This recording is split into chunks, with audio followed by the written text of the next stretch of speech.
دیکھیے پیارے نبی صلی اللہ علیہ وسلم کی امتیوں کی صف، یعنی پیارے نبی صلی اللہ علیہ وسلم کی امت جو ہوگی ان کے صفوں کی تعداد کیا ہوگی، اس کے بارے میں جو ہے پھر پیارے نبی صلی اللہ علیہ وسلم نے امت کے لیے کون کون سی دعائیں کی.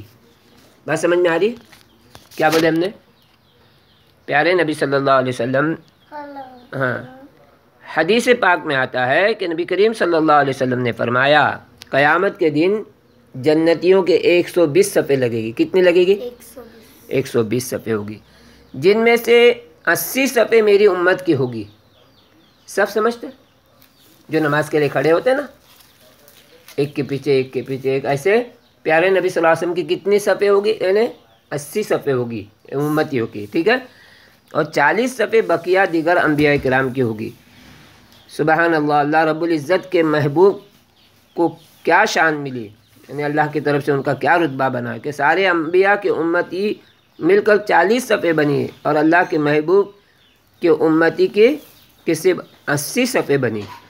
یعنی دگنی نہیں، یوں کہیے کہ جس طرح میراث تقسیم ہوتی ہے اس میں بیٹی کا آدھا حصہ ہوتا ہے اور بیٹے کو دگنا ملتا ہے، تو جنت آدم علیہ السلام کی میراث تھی، اور وہ جب تقسیم ہوئی تو اللہ نے اپنے محبوب صلی اللہ علیہ وسلم کو مرد والا حصہ عطا فرمایا اور باقی تمام انبیاء کو معدنیہ والا حصہ عطا فرمایا. بات سمجھ میں آ رہی ہے؟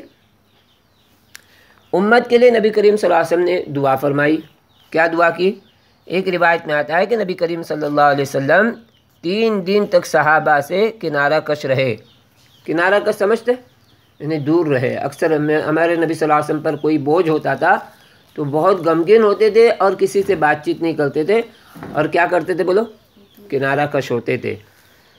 صرف حجرے میں اپنے آپ بند رہے، نمازوں کے لیے تشریف لاتے ہیں، پھر بغیر کسی سے کلام کیے ہوئے واپس لوٹ جاتے تھے، پھر نماز کے لیے آتے تھے، پھر واپس تشریف. اس طرح 3 دن تک اللہ کے نبی صلی اللہ علیہ وسلم نے تنہائی اختیار کی. صحابہ کرام بڑے حیران ہوئے.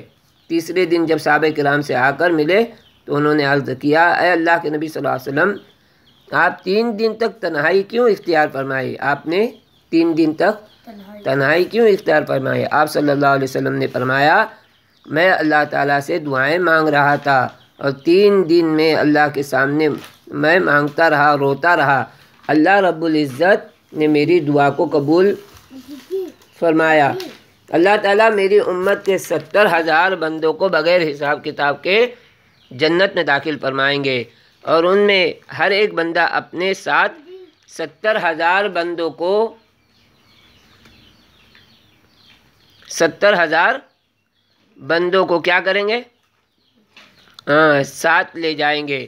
اب 70,000 تو بغیر حساب کیے جانے والے، اور ہر ایک کے ساتھ 70,000 کو ساتھ لے جائے گا، تو یہ تعداد اربوں خربوں ہو جائے گی جو بغیر حساب کتاب کے جنت میں داخل ہو جائے گی.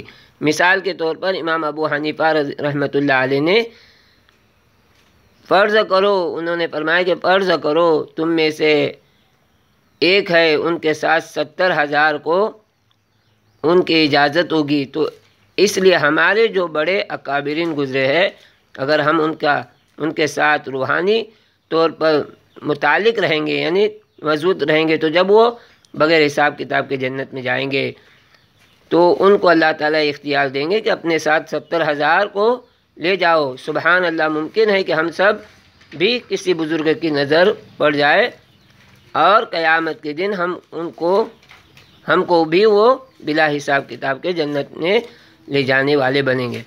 بزرگوں کے ساتھ رہنے کا مطلب یہ ہے کہ ان کے طور طریقے پر، ان کے نقش قدم پر، ان کے باتوں پر، جو شریعت کے دائرے میں ہم کو جو باتیں سمجھاتی ہے ان پر عمل کریں گے تو ان کے نقش قدم پر چلیں گے.